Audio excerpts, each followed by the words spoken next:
Good morning friends, કેમ છો બધા? મજામાં ને? જય શ્રી કૃષ્ણ. બરાબર, JNB જ્ઞાન મંજરી વિદ્યાપીઠ બોટાદ તરફથી તમામ 11th અંદર એડમિશન લેનાર વિદ્યાર્થી મિત્રોનું, ભાઈઓ તથા બહેનોનું હું મહેશ ડાભી તમારા બધાનું સ્વાગત કરું છું. હું બાયોલોજીનો તમારો જે આખો જે પોર્શન છે, બરાબર, 11th 12thની આપણી જે 2 વર્ષની જે તમારી આપણી જે જર્ની છે, મારી સાથે તમારે છે જે તય કરવાની છે ત્યાં સુધીની, અને બાકીનો જે પોર્શન છે આપણા હિતેશ સર છે એ લેશે. તો હું અને હિતેશ સર બંને મળી અને તમને બાયોલોજી છે એના ચેપ્ટર છે એનું અમે તમને સંપૂર્ણ જ્ઞાન આપશું. બરાબર, હવે સૌથી અગત્યની બાબત છે એના વિશે આપણે ચર્ચા કરીએ કે તમે બધા વિદ્યાર્થીઓને સૌથી પહેલાં તો કોંગ્રેચ્યુલેશન કે તમે લોકોએ 10મા ધોરણની બોર્ડની એક્ઝામ પાસ કરી છે, સારા માર્ક્સ મેળવેલા છે, અને તમે લોકોએ સાયન્સ રાખ્યું એ બદલ પણ તમને બધાને ખૂબ ખૂબ ધન્યવાદ. હવે વિદ્યાર્થીઓ અને જે વાલીઓની અત્યાર સુધીની જે મૂંઝવણ હતી કે અત્યારે જે કપરો સમય જે ચાલી રહ્યો છે, લોકડાઉનનો સમય છે, કોરોના આવી ગયેલો છે, તો આપણા ભણતરનું શું થશે? તો આવા સમયે છે આપણી JNB જ્ઞાન મંજરી વિદ્યાપીઠ બોટાદ તમારી માટે લઈને આવી રહી છે જે ઓનલાઈન લેક્ચરની અત્યારની જે બધી જ જગ્યાએ શું છે તો કે જે શરૂ થયેલા છે, અને તમે પણ આટલા સમયથી શું જોતા હતા કે જેની રાહ જોઈ રહ્યા હતા, ક્યારે અમારા લેક્ચર થતું, ક્યારે અમારા લેક્ચર શરૂ થશે, ખરું ને? બધા લોકો વાટ જોતા હતા ને કે સર અમારા લેક્ચર ક્યારે શરૂ થશે, તમે ફોન કરતા હતા. બરાબર, તો દરેક વિદ્યાર્થી મિત્રો છે એની જે આતુરતા હતી અત્યાર સુધીનું કે સાયન્સ શું છે, આપણે સાયન્સના લેક્ચર જલ્દી ભણવા છે, બરાબર છે, સ્કૂલે જવું છે, જે અત્યારે હાલ પૂરતું પોસિબલ નથી, પણ એવી આશા રાખીએ કે ટૂંક સમયની અંદર આપણે જલ્દીથી બધા લાઈવ કરીએ અને જલ્દીથી ભેગા થઈએ અને લાઈવ રીતે આપણે બધા લેક્ચર ભણીએ. બરાબર, પણ હાલ પૂરતું બધા જ લોકોએ છે આ રીતે ઓનલાઈન જ છે, બધા જ લોકોએ છે શું કરવાનું છે, ભણવાનું છે, મન દઈને ભણવાનું છે, ધ્યાનથી ભણવાનું છે. 10મા ધોરણની અંદર જે રીતે તમે લોકો છે સ્કૂલની અંદર જે પ્રમાણે લેક્ચર ભણતા હતા એ જ રીતે અહીંયા આગળ છે તમારે બધાએ લેક્ચર ભણવાના છે. અમુક નિયમ છે બધા લોકોએ ફોલોઅપ કરવાના છે. બરાબર, બધા જ વિદ્યાર્થીઓએ છે અહીંયાથી જે પણ ઇન્સ્ટ્રક્શન આપવામાં આવે છે એ ફોલો કરવાની છે. બરાબર, કારણ કે એનું રીઝન છે કે અત્યાર સુધીનું જે તમારી જે જર્ની હતી 1 થી 10 ધોરણ સુધીની, બરાબર, એ ડિફરન્ટ હતી, થોડીક જુદા પ્રકારની હતી. હવે તમારું જે લેવલ છે એ થોડુંક અપ થયેલું છે. એમાંય તમે લોકોએ છે આપણા જે 3 જે ભાગ પડે છે 10મા ધોરણ પછી, કોમર્સ, સાયન્સ અને આર્ટ્સ, તો તમે સૌથી ઉચ્ચ કક્ષાનું જે લેવલ છે એવા સાયન્સના જે લેવલની અંદર છે તમે હવે પગ મેકેલો છે. સાયન્સ છે એક પ્રકારનો દરિયો છે, સમજો વિદ્યાર્થી મિત્રો. સાયન્સ શું છે? એક પ્રકારનો ખૂબ એક મોટો જબર દરિયો છે કે જેમાંથી તમે 1% જેટલું નોલેજ છે તમે મેળવીને આવેલા છો 10મા ધોરણની અંદર વિજ્ઞાનની અંદર.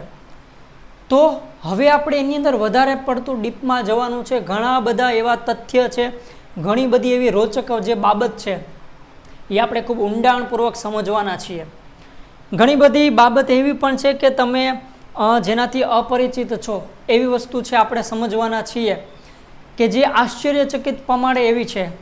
એમાંય જે વિદ્યાર્થીઓએ બાયોલોજી રાખેલું છે, B ગ્રુપ રાખેલું છે, એવા વિદ્યાર્થીઓ મિત્રો છે એને આપણે ખાસ કરીને તમારા બાયોલોજી પ્રત્યે છે તમારી જે રુચિ વધે એના માટે છે અમે સતત તત્પર છીએ. બરાબર, તમારા લોકોનો જે આત્મવિશ્વાસ વધે એના માટે આપણે તત્પર છીએ. તો આ બધા માટે છે આપણે શ્રેય આપવો જોઈએ કે આપણી JNB જ્ઞાન મંજરી વિદ્યાપીઠના આપણા જે ટ્રસ્ટી શ્રી ડૉક્ટર ભરત સર નાકરાણી, જે ખૂબ મહેનતુ છે પોતે, આપણો સમગ્ર સ્ટાફ એને સતત શું કરે છે તો કે સતત ને સતત પ્રોત્સાહન આપે છે. બધા જ ટીચર લોકો છે તમારા પાછળ ખૂબ મહેનત કરશે, જે તમને દેખાઈ આવશે, અને શરૂઆત જ્યારે થશે આપણા સ્કૂલની ત્યારે તમે જોશો પણ.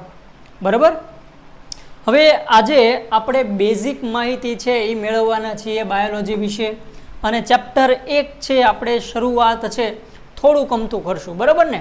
હજુ આપણે ખૂબ ડીપની અંદર નહીં જઈએ, હજુ આપણે થોડુંક ઉપર છબછબિયા કરશું, બરાબર. તરતા ન આવડતું હોય હજુ અને આપણે સીધું ઊંડાણમાં વ્યા જાય તો ડૂબી જઈએ ને, એવું થાય. તો હજુ આપણે શું કરશું, સૌથી પહેલાં પાણી છે એની ગહેરાઈ કેટલી છે એ માપવી હોય તો શરૂઆતમાં જવું પડે, એવું કે, બરાબર ને, કે કેટલી ઊંડાઈ છે એ માપવી હોય તો શું કરવું પડે, તો કે શરૂઆતની અંદર હજુ તમારે લેવલ તપાસવું પડે. તો આપણે શરૂઆતની અંદર બેઝિક કન્સેપ્ટ છે, બેઝિક માહિતી છે, એના વિશે આપણે વાત કરશું. ઓકે, તો બાયોલોજીની અંદર હું તમને થોડી ઘણી વાત કરું. જીવ વિજ્ઞાન, જીવોનું વિજ્ઞાન, બરાબર. તમે 10મા ધોરણની અંદર 3 ભાગ ભણીને આવ્યા હતા, યાદ કરો. આખું જે 10મું ધોરણની છે એના તમે 3 ભાગ ભણ્યા હતા. તો કે એક ભાગ એવો આવતો હતો તો કે રસાયણ વિજ્ઞાન, બરાબર ને, કેમિકલ વિશેના અંતે એવું બધું તમે ભણ્યા હતા, રસાયણ વિજ્ઞાન, બરાબર. બીજું તમે ભણ્યા હતા ભૌતિક વિજ્ઞાન,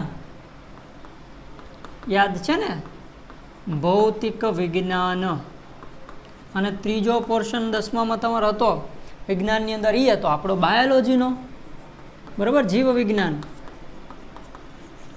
રસાયણ વિજ્ઞાન, કેમિસ્ટ્રી, ભૌતિક વિજ્ઞાન, બરાબર છે, ફિઝિક્સ અને બાયોલોજી, બરાબર, જીવ વિજ્ઞાન. આ 3 વસ્તુ છે એ તમે એક જ પુસ્તકની અંદર ભણીને આવી ચૂકેલા છો, બરાબર છે. તો હવે તમે જે છબછબિયા કર્યા છે એ છબછબિયાની અંદર આપણે ડીપમાં જવાનું છે, ખૂબ ડીપમાં જશું આપણે, મજા આવે એવું છે. એમાં આપણો જે પોર્શન છે બાયોલોજીનો, બરાબર ને, 3 વિષય છે સમજવા જરૂરી છે અને આપણા શિક્ષકો છે તમને સરસ રીતે સમજાવશે. આપણો જે પોર્શન છે બાયોલોજીનો એના વિશે આપણે વાત કરીએ, જીવ વિજ્ઞાન વિશે આપણે વાત કરવાની છે. એમાંથી આપણું જે પહેલું જે ચેપ્ટર છે જીવંત વિશ્વ, ધ લિવિંગ વર્લ્ડ, એના વિશે આપણે વાત કરીએ. ઘણી બધી વસ્તુ તમે આની અંદર એવી શીખશો આ ચેપ્ટર્સની અંદર કે તમને એમ થાય ઓહો આવું બધું પણ આવે છે બાયોલોજીની અંદર. તો કે યસ. શરૂઆતની અંદર આપણે પ્રસ્તાવનાની અંદર વાત કરીએ તો બાયોલોજીની અંદર છે તમારે શું શું વસ્તુ ધ્યાન રાખવાની છે. એક તો બાયોલોજી એક એવા પ્રકારનો સબ્જેક્ટ છે કે જે ગોખવાથી છે તૈયાર નથી થતો, યાદ રાખજો. બાયોલોજી એક એવો વિષય છે કે જે ક્યારેય ગોખવાથી તૈયાર થતો નથી. તમારે સમજીને એને યાદ રાખવાનો હોય છે, કારણ કે જેટલી વસ્તુ તમે સમજશો, જેટલું તમે ઊંડાણપૂર્વક તમારી જે વિચારસરણી છે એની અંદર નાખશો તો તમને ખૂબ મજા આવશે. એનું રીઝન છે કારણ કે અમુક પ્રકારની જે આપણી જે કોમ્પિટિટિવ એક્ઝામ જે છે, આપણે આગળ જે એડમિશનની પ્રક્રિયા જે છે, જેમ કે MBBSમાં એની અંદર જવું છે તમારે, મેડિકલમાં ને બધામાં, તો એના માટે તમારે શું કરવું પડે તો કે મહેનત કરવી પડશે. નીટ જેવી એક્ઝામ છે એની અંદર સારો સ્કોર કરવો પડશે, કારણ કે 50% પોર્શન આપણે સરને તમને મિટિંગની અંદર છે આખું જે પ્રેઝન્ટેશન આપ્યું, બરાબર, એમાં તમે જોયું હશે કે 50% જે ભાગ છે એ તો ખાલી બાયોલોજીનો છે, બરાબર ને. બાકીનો જે 50% ભાગ છે એ રસાયણ વિજ્ઞાન અને ભૌતિક વિજ્ઞાનનો છે, બરાબર. 90 ક્વેશ્ચન છે એ તો ખાલી બાયોલોજીના છે, 45 ક્વેશ્ચન છે ભૌતિક વિજ્ઞાનના, 45 છે એ રસાયણ વિજ્ઞાનના. તો જો તમે બાયોલોજીની અંદર ખૂબ સારી મહેનત કરશો, સારું ધ્યાન રાખશો, તો એનો મતલબ એમ કે તમારું જે 50% જે વર્ક છે એ કેવું થઈ જાય, ડન, કમ્પ્લીટ થઈ જશે, વ્યવસ્થિત રીતે થશે, બરાબર. તો શરૂઆતથી જ બધા લોકોએ ધ્યાન રાખવાની છે કે બાયોલોજીના લેક્ચરની અંદર છે બધા જ લોકોએ શાંતિથી લેક્ચર જોવાનો છે, સમજવાનો છે. કાંઈ ડાઉટ્સ કે કાંઈ ડિફિકલ્ટી કે એવું કાંઈ થાય તો તમારે લોકોએ છે અમને રૂબરૂ છે ફોનની અંદર અથવા કોમેન્ટ્સની અંદર જણાવી દેવું, જેથી કરીને અમારા સુધી તમારો મેસેજ આવે અને અમે તમને ક્વિક સોલ્યુશન આપી શકીએ, બરાબર છે. તો આટલી વસ્તુ ખાસ એક તમારે ધ્યાન રાખવાની છે. બીજું કે નોટ અને પેન છે એ ખાસ તમારે સાથે રાખવા. દરેક વિષય છે એની અલગ અલગ તમારે બુક બનાવવાની છે. જે તે સમયે અમે બુક છે માગશું, બુક છે એ 2 વર્ષ સુધી તમારે સાચવવાની છે, કારણ કે આ નાની જર્ની નથી આપણી. 2 વર્ષ સુધીની આખી આપણી જે જર્ની છે, બરાબર, ખૂબ લાંબો સમયગાળો છે. આ સમયગાળા દરમિયાન અમુક ઘણા બધા એવા ઇમ્પોર્ટન્ટ ક્વેશ્ચન હશે, ઘણા બધા એવા ઇમ્પોર્ટન્ટ નોટ્સ હશે જે તમને એક પણ મટીરિયલ છે બુક્સની અંદર નહીં હોય, બરાબર. એ અમે બધું ગોતીને બધું જ્યાં હોય તેથી ભેગું કરી અને તમને અમને આપશું. તો આ બધી વસ્તુ છે એ તમારે ખાસ ધ્યાન રાખવાની છે, એના માટે તમારે બુક્સ બનાવવાની છે, બરાબર. ઓકે, હવે આજે આપણે વાત કરશું ચેપ્ટર નંબર 1 જીવંત વિશ્વ, ધ લિવિંગ વર્લ્ડ્સ. હવે સામાન્ય રીતે છે આપણે તમે જુઓ કે પૃથ્વી છે એનો ઉદ્ભવ થયો એને તો ઘણા બધા બિલિયન વર્ષ થઈ ગયા. કેટલો બધો સમય થયો પૃથ્વીનો ઉદ્ભવ થયો. એવા સમય કાંઈ ત્યારથી જ્યારે પૃથ્વીનો ઉદ્ભવ થયો ત્યારથી કાંઈ પ્રાણીઓ છે એ આ પૃથ્વી પર નથી આવી ગયા. જે તે સમયે કેવો હતો તો કે પૃથ્વીનો ઉદ્ભવ થયો જ્યારે વાતાવરણ છે કાંઈક જુદું જુદું હતું, બરાબર. જે તે સમયે અમુક પ્રાથમિક કક્ષાના સજીવો છે પૃથ્વી ઉપર આવ્યા હશે. કાંઈક એવી કાંઈક ધીરે ધીરે ધીરે ધીરે અમુક પ્રકારની ઘટનાઓ બની, કાંઈક એવી પ્રકારની રિએક્શનો થઈ અને ધીરે ધીરે ધીરે ધીરે સજીવની ઉત્પત્તિ થઈ. 12મા ધોરણની અંદર આપણે ભણવાના છીએ આ, બરાબર ને, ઉદ્વિકાસ, ઇવોલ્યુશન કઈ રીતે થયું, સજીવ કઈ રીતે આવ્યો, અને એના ઘણા બધા વાદ છે, વિવાદ છે. ઘણા બધા વૈજ્ઞાનિકે આપેલા એવા વિવિધ પ્રકારના જે કથન છે એ આપણે સમજવાના છે. તો અત્યારે હાલ પૂરતું હું તમને કહું, અત્યારે તો આપણે તો બહુ લાંબો સમય છે, કેટલું બધું આપણે જૂનું સમયમાં જવું પડે, પણ આપણે એટલું બધું જૂનું નથી જવું. આપણે 12મા ધોરણની અંદર છે ડીપમાં સમજવાના જ છીએ. અત્યારે હાલ પૂરતું આપણે જોઈએ કે ચાલો તમે આજુબાજુ છે તમારી નજર નાખો પર્યાવરણમાં તો તમને કેટલું બધું જોવા મળશે. તો કે હા, આજુબાજુ પર્યાવરણની અંદર નજર નાખો તો તમને કેટલા બધા વૃક્ષ જોવા મળશે, બરાબર ને. બહાર તમે દરિયા કિનારે જાઓ તો કેટલું બધું પાણી જોવા મળશે, બરાબર. એ સિવાય તમને એની અંદર માછલીઓ જોવા મળશે, ઘણા બધા જીવજંતુઓ જોવા મળશે. આજુબાજુ તમે જુઓ તો ક્યારેક કૂતરો ભસતો દેખાય, ક્યારેક ગાય છે એ ચરતી દેખાય, કોક રાડું પાડતો દેખાય. કેટલું બધું તમે જુઓ અત્યારે પર્યાવરણની અંદર છે કેટલી બધી પ્રકારની પ્રોસેસ ચાલુ છે. અત્યારે તમે બધા શાંતિથી છે લેક્ચર જોઈ રહ્યા છો. હા, જોવે છે. હું છે એ શું કરું છું તો કે તમને ભણાવી રહ્યો છું, તો તમે શું કરો છો, લેક્ચર જોઈ રહ્યા છો, હું તમને લેક્ચર આપી રહ્યો છું. તો એક પ્રકારની શું થઈ છે આપણી વચ્ચે એક રિએક્શન ચાલુ છે અત્યારે, બરાબર. તો પર્યાવરણની અંદર શું છે તો કે ઘણા બધા સજીવો છે તમને જોવા મળે છે. બીજું કે તમારી આજુબાજુ છે તમે જો ઘણાના ઘરની અંદર છે કુંડાઓ હશે, તુલસી વાવેલી હશે, આવું બધું કેટલું બધું પર્યાવરણની અંદર આપણે જોવા મળે. તો આમ જોવા જઈએ તો આપણું જે પર્યાવરણ છે તમે સમજો, આપણું પર્યાવરણ, આપણી જે પ્રકૃતિ છે એની અંદર આપણને 2 ઘટક જોવા મળે છે. તો અત્યારે હું જે કંઈ શબ્દ બોલ્યો હતો એની અંદર 2 ઘટક વિશે મેં વાત કરી ઇનડાયરેક્ટલી. તમે જોજો હમણાં અહીંયા આગળ કયા 2 ઘટક વિશે મેં ઇનડાયરેક્ટલી વાત કરી. ઓકે, તો એક ઘટકનું નામ કહું, એક છે નિર્જીવ. કોણ છે? નિર્જીવ. બીજો જે ઘટક છે એ છે સજીવ, બરાબર. 2 ઘટક વિશે બોલ્યો ને હું તમને હમણાં બોલ્યો કે જો આજુબાજુ કુંડા છે, બરાબર, કેટલું બધું આ તે છે, તમે ભણો છો. તો સજીવ ને નિર્જીવ આ 2 શબ્દ તમારી સામે આવ્યા. સમજો, બહુ રસપ્રદ છે આ 2 શબ્દ. કારણ કે બાયોલોજી આ એક એવો શબ્દ છે કે ઘણી બધી પ્રકારની ટર્મિનોલોજી, બરાબર, ઘણા બધા એવા શબ્દ આવશે, એના ઉપરથી નથી આપણે એનો અર્થ સમજવાનો છે.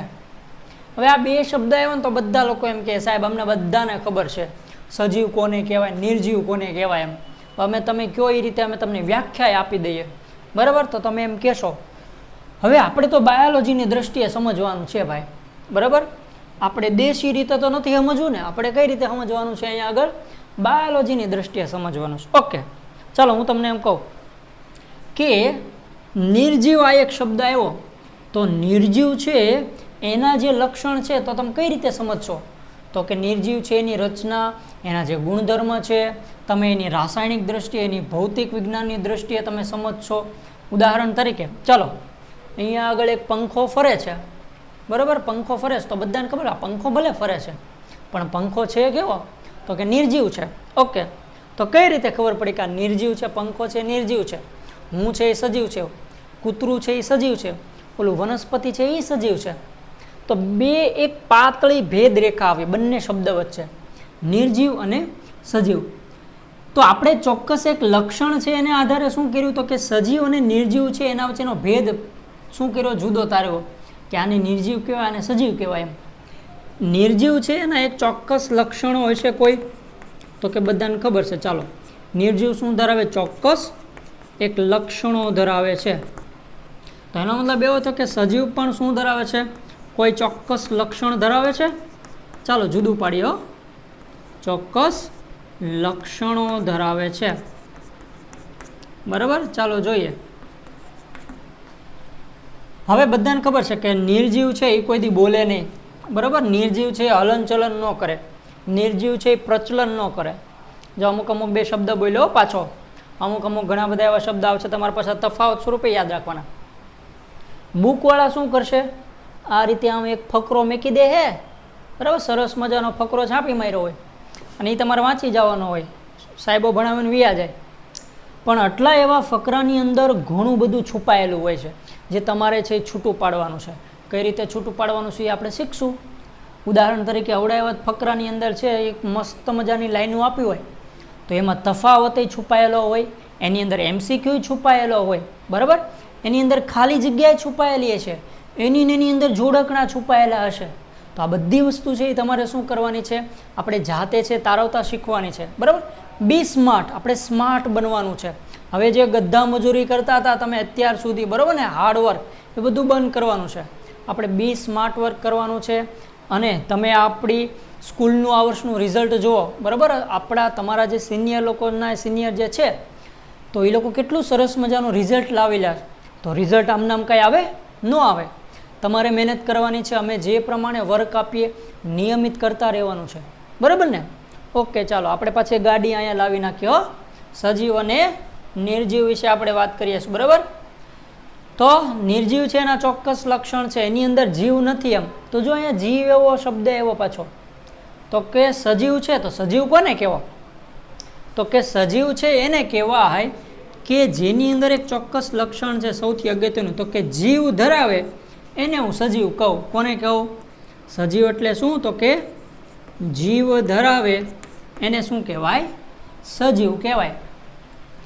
પણ એની વ્યાખ્યા શું? એમ ચાલો, જીવ ધરાવે એને સજીવ કહેવો, પણ મારે એને વ્યાખ્યાયિત કરવો હોય તો કે થોડુંક મુશ્કેલ છે. એના માટે તમારે અમુક લક્ષણ તપાસવા પડે. સજીવ અને નિર્જીવ છે, એમાં સજીવો છે એના ઉપર તો કેટલા બધા વૈજ્ઞાનિકો છે કામ કરે છે. પૃથ્વીનો ઉદ્ભવ કઈ રીતે થયો, સજીવ કઈ રીતે બન્યો, આ બધું કેટલું બધું તમે ડીપમાં જુઓ. હું તમને એક કોમન એક્ઝામ્પલ આપું. તમને બધા લોકો છે એને જમરૂખ ભાવે, જામફળ ભાવે ને? જો ઘણાના મોઢામાં પાણી આવવા માંડ્યું કે જામફળની વાત ક્યાં કરીએ ત્યારે. હે, તો જામફળ છે, કાચું જામફળ તમે બધા લોકોએ જોયેલું હશે. બરાબર, હવે કાચું જામફળ એ ઘણા લોકોને ભાવે, અમુકને પાકા ભાવે. હવે એનું એ જામફળ છે તમે જોજો થોડુંક વધારે પાકી જાય, હવે સમજો, થોડુંક વધારે પાકી જશે અને એની અંદરથી કાપો છો તો એની અંદરથી જીવાત નીકળે છે. શું નીકળે? જીવાત નીકળે છે. ઓકે, હવે ક્વેશ્ચન છે, તો જમરૂક તમે જોયું હોય જામફળ, તો બહારથી કંઈ કાણું કે એવું કાંઈ દેખાતું નથી મને. બરાબર, તો કાંઈ કાણું કે એવું કાંઈ દેખાતું નથી. કાચું હતું ત્યારે એની અંદર જીવાત નહોતી, પાક્યું તો જીવાત ક્યાંથી આવી ગઈ? કાંઈ કાણું તમને દેખાણું હતું ત્યાંથી અંદર ઘૂસી ગઈ એમ? તો એનો મતલબ એવો થયો કે એની અંદર કાંઈક એવા પ્રકારની રિએક્શન થઈ કે આ જીવાત ક્યાંથી આવી? તો આવા બધા પ્રશ્નો છે આપણે સમજવાના છે. બરાબર, ક્વેશ્ચન બાયોલોજીને તમારે મેક્સિમમ ક્વેશ્ચન કરવાના છે. બરાબર, ઘણા લોકો છે અમુક વસ્તુ સમજે જ છે, પણ કેટલી બધી વસ્તુ હું તમને ક્વેશ્ચન પૂછીને તો તમને એમ થાય આવું તો મેં વિચાર્યું જ નથી. તો એ જે વિચારવાની જે ક્ષમતા છે એ આપણે વિકસાવવાની છે. બરાબર, તો ચાલો, જીવ ધરાવે એને શું કહેવાય? તો કે સજીવ કહેવાય એમ. બરાબર, પણ કયા લક્ષણને આધારે, કેવા લક્ષણ છે તો કે એ આપણે જોઈએ. હવે આપણે જોવાના છે. તો સજીવ, જીવ ધરાવે એને સજીવ કહેવાય. બરાબર, તો સજીવ છે એના ઘણા બધા લક્ષણ છે. તો કે સજીવ છે એક તો હલનચલન કરે છે, તો આ રીતે હું હલું છું. બરાબર, પ્રચલન તો કે એક જગ્યાએથી બીજી જગ્યાએ સ્થાન ફેર થવો. જો બે શબ્દ આવ્યા પાછા, હલનચલન અને પ્રચલન. હલનચલન એટલે એક જ જગ્યાએ હલવું, પ્રચલન એટલે એક જગ્યાએથી બીજી જગ્યાએ સ્થાન ફેર કરવો. તો વનસ્પતિ પણ સજીવ છે. બરાબર, તો અમુક એવા લક્ષણને આપણે ધ્યાનમાં લઈએ છીએ કે કેવા લક્ષણ હોય તો એને આપણે સજીવ કહેવો. ઉદાહરણ તરીકે ચાલો, સજીવ હોય એની અંદર કેવા લક્ષણ જોવા મળે? તો કે સજીવ હોય એ પોતાની વૃદ્ધિ કરે. શું કરે? વૃદ્ધિ કરે. બીજું, સજીવ હોય એ બધા પોતાનો વિકાસ દર્શાવે. સજીવો વૃદ્ધિ કરે છે, સજીવો શું કરે? વિકાસ કરે. સજીવો હોય એ પુખ્ત બને, મોટા થાય, વૃદ્ધિ કરે, પોતાનો વિકાસ કરે, પુખ્ત બને, શું કરે? પ્રજનન કરે છે. અને પ્રજનનક્ષમ સંતતિ ઉત્પન્ન કરે. એ સિવાય બીજા કયા લક્ષણ છે? તો કે બીજા લક્ષણ જોઈએ તો કે સજીવ છે એ પોતે પર્યાવરણ પ્રત્યે સભાનતા દર્શાવે છે. પર્યાવરણ પ્રત્યે શું આપે? પ્રતિચાર આપે છે. શિયાળો છે તો કે ચાલો ભાઈ મને ઠંડી લાગે છે ઓઢી જાઓ. ઉનાળો છે તો કે કોઈ ઓઢીને આવે છે? તો કે નહીં. વરસાદ પડે છે ચાલો રેઇનકોટ પહેરી લ્યો, પલળી જાશું. કેમ ખબર પડે છે? બરાબર. અગરબત્તી સળગતી હોય ભૂલથી આમ અડી ગયો આમ હાથ લઈ લો છો, કેમ એમ કરો છો? તો તમે પર્યાવરણ પ્રત્યે શું આપો છો? પ્રતિચાર આપો છો, કંઈક રિએક્શન આપો છો. સજીવના લક્ષણો શું કરો છો? સજીવો એ શું દર્શાવે? પર્યાવરણ પ્રત્યે પ્રતિચાર આપે છે. બરાબર ને? પર્યાવરણ પ્રત્યે શું આપે? પ્રતિચાર આપે. સજીવો શું કરે છે? તો આ પ્રમાણે શું કર્યું? પર્યાવરણ પ્રત્યે પ્રતિચાર આપે છે. અનુકૂલન દર્શાવે છે નિશ્ચિત પ્રકારનું? તો કે હા. તો સજીવો છે અનુકૂલન દર્શાવે. તો આમ જોવા જઈએ બેઝિક રીતે તો એનો મતલબ સજીવ હોય એની અંદર કેટલા બધા અદ્વિતીય લક્ષણ છે, ખૂબ ઝાઝા બધા. બરાબર. તો નિર્જીવની અંદર આ પ્રકારના લક્ષણો છે જોવા મળતા નથી. અમુક આપણે અપવાદ પણ જોશું હો. બાયોલોજી છે એટલે અમુક અપવાદ આવશે હો, પાછું યાદ રાખજો. ઓકે. હવે આ આટલા જ લક્ષણો છે, આટલા લક્ષણો હોય એને જ સજીવ કહેવાનું? તો કે ના, એ સિવાયના ઘણા બધા લક્ષણ છે. હું હમણાં બોલ્યો સજીવ હલનચલન દર્શાવે, સજીવ પ્રચલન દર્શાવે. સજીવ શું કરે? તો કે હલનચલન દર્શાવે, સજીવ પ્રચલન દર્શાવે. સિવાય બીજું તો કે અગત્યના બીજા કેટલા બધા લક્ષણ છે જોઈએ. એ સિવાયના કેટલા બધા અગત્યના લક્ષણ છે. સજીવો છે વિવિધ પ્રકારની દેહધાર્મિક પ્રક્રિયાઓ કરે છે. કેવી કેવી? ઉદાહરણ તરીકે દેહધાર્મિક પ્રક્રિયાઓ તમે ભણી ગયેલા છો, રાસાયણિક પ્રક્રિયાઓ અમુક ભણી ગયેલા છો. તો દેહધાર્મિક પ્રક્રિયાઓ યાદ કરો 10મા ધોરણની. તો કે સજીવ શું શું કરે? તો કે પાચન કરે છે. યસ. સજીવ શું કરે? તો કે શ્વસન કરે છે. સજીવ છે એ તો કે ઉત્સર્જન. આ બધી પ્રકારની દેહધાર્મિક પ્રક્રિયાઓ સજીવમાં જોવા મળે છે. અમુક સજીવમાં અપવાદ છે પાછો, આપણે મેં કીધું એમ એ અપવાદ આપણે પાછા જોશું, પણ આપણે અત્યારે બેઝિક જે લક્ષણો છે એ ધ્યાનમાં લેવાના. તો સજીવ શું દર્શાવે?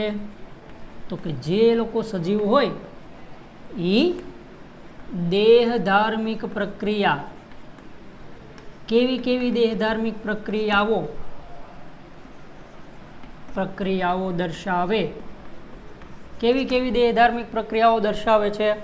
તો ચાલો આપણે એક એક બધી લાઈનમાં લખીએ. સજીવો શું દર્શાવે? સજીવોની અંદર પાચન જોવા મળે તો કે યસ.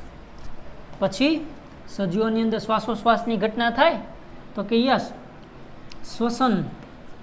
પછી ઉત્સર્જન, ખાઈએ છીએ પાચન થાય. અમુક અપચય, આવું બધું ભણ્યા હતા તમે, યાદ છે? અપચય, પાચન નથી થયું, બરાબર, વેસ્ટ, એને તમે ઉત્સર્જન કહેતા હતા. ચાલો ઉત્સર્જન દર્શાવે તો કે યસ, ઉત્સર્જન દર્શાવે. તો આવા ઘણા બધા પ્રકારના શું છે આપણા શરીરના દેહધાર્મિક પ્રક્રિયાઓ થાય છે. એ સિવાય આપણી અંદર એક અગત્યની ઘટના તો કે સજીવ છે એની સાથે સંકળાયેલું તો કે એન્ટ્રોપી. આ શબ્દ તમે ફિઝિક્સમાં ભણશો અને કેમેસ્ટ્રીમાં ભણશો. એન્ટ્રોપી એટલે અવ્યવસ્થાનું પરિમાણ. ઉદાહરણ તરીકે અવ્યવસ્થા તમે સર્જો. ચાલો ક્લાસની અંદર ભણાવીએ છીએ, હું બોર્ડ ઉપર આવી રીતે આમ ભણાવું છું ને કોકને એમ થયું એ ચોકલેન ઓલાને એમ મારું તો અવ્યવસ્થા, તો થોડી કમથી અવ્યવસ્થા સર્જાય, બરાબર, તો એને એન્ટ્રોપી કહેવાય. તો એન્ટ્રોપી એટલે શું? તો કે અવ્યવસ્થાનું એક પરિમાણ. શરીરની અંદર ઉદાહરણ તરીકે પાચનની જે ઘટના થાય છે, બરાબર, તો એમાં ચય અને અપચય બંને, એટલે ચયાપચય એવો શબ્દ છે. ચય એટલે સર્જનાત્મક પ્રક્રિયા, બરાબર. અપચય એટલે તો કે વિઘટનાત્મક પ્રક્રિયા. ચય થશે તો શરીરની વૃદ્ધિ થાય, અપચય થાય તો શરીરમાં શું થાય? ઘસારો શરૂ થઈ જાય. તો ઘસારો શરૂ થયો એટલે એક વન ટાઈપ ઓફ એન્ટ્રોપી, જીર્ણતા આવે, ધીરે ધીરે વૃદ્ધ થઈએ આપણે, બરાબર. ચયની પ્રક્રિયા થાય તો આપણો વિકાસ થાય. તો આ બધી શું છે? એક પ્રકારની દેહધાર્મિક પ્રક્રિયાઓ છે એ શરીરની અંદર શું છે આપણા નિયમિત અંતરે શું થાય? ચાલુ હોય છે, બરાબર. તો આવી વિવિધ પ્રકારની પ્રોસેસ છે એના વિશે વાત કરવાના છીએ આપણે. બીજા અગત્યના લક્ષણ જોઈએ સજીવના તો કે સજીવોની અંદર કોષ વિભાજન જોવા મળે. એ સિવાય કોષ વિભેદન. જો બોથ આર ડિફરન્સ હો, કોષ વિભેદન બંને શબ્દ છે જુદા જુદા છે. કોષ વિભાજન અને કોષ વિભેદન બંને સમજવા જરૂરી છે. તો ચાલો કોષ વિભાજન કોષ વિભેદન સમજીએ અને સજીવ પહેલાં સમજી લે. તો સજીવ છે એ ઘણી બધી પ્રકારના જોવા મળે છે. બે પ્રકારના મુખ્યત્વે હું તમને કહું તો ઉદાહરણ તરીકે હું તમને કહું તો સજીવ એક કોષી સજીવ, આવું નામ સાંભળ્યું તમે? તો કે બધાએ સાંભળેલું છે એક કોષી સજીવ. પછી બહુકોષીય સજીવ સાંભળ્યું છે ને બધા લોકોએ? તો કે યસ. તો એનો મતલબ એક કોષી છે છતાં એ સજીવ છે, બહુકોષી છે એ સજીવ છે. તો એક કોષી સજીવમાં એવા તો ક્યાં લક્ષણ છે? એક કોષ છે છતાં બધી પ્રકારની પ્રોસેસ જોવા મળતી હશે અંદર, અથવા કેમ? બહુકોષી સજીવ તો આ બધા પ્રકારની પ્રોસેસ દર્શાવે છે. તો આ બધી વસ્તુ આપણે શીખવાની છે કે એક કોષી સજીવ છે એની અંદર કેવી રીતે બધી પ્રોસેસ થાય, બહુકોષીમાં કઈ રીતે થાય. તો આપણે આ બધું ભણવાનું છે, બરાબર છે? એક કોષ છે ઉદાહરણ તરીકે યાદ આવે કે એક્ઝામ્પલ? તો કે યાદ આવે હા એ કે યાદ આવ્યું અમીબા. પેલા લે આ તો આપણે ભણી ગયેલા છીએ. એક જ કોષ હતો, બોલો અમીબા યાદ આવે? ઓલું ખોટા પગ ઉત્પન્ન કરતું ને આમ કરીને આમ ખોરાકની ફરતે ખોટા પગ લાવતો ને અન્નધાનીની અંદર ખોરાક લઈ લેતો. તો એક કોષ છે છતાં એ બોલો ખોરાક છે એનું પાચન કરીએ કે બરાબર? એની અંદર અમુક પ્રકારના ઉત્સેચકો હોય, બધું ઉત્સર્જનની પ્રક્રિયા બધું શું થાય? એક જ સેલમાં થાય. શ્વસન એક જ કોષ, એની અંદર આ પ્રકારની પ્રોસેસ થાય. તો બહુકોષીય સજીવની અંદર કેટલી ઉચ્ચ કક્ષાએ હશે, બરાબર? પણ આ બધા જ લક્ષણ છે એ આપણે સજીવ માટે કહીએ છીએ, છતાં અમુક લક્ષણથી આપણે સાબિત કરશું કે આમાં તોય સજીવ કઈ રીતે એને ગણવો, કેમ એને સજીવ કહેવાય છે, અથવા કયા લક્ષણ હોય તો જ સજીવ કહેવો.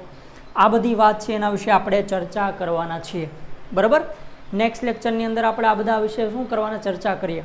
બેઝિક કન્સેપ્ટ આટલી બધી વસ્તુ છે, અમુક છે મગજમાં યાદ રાખવાની.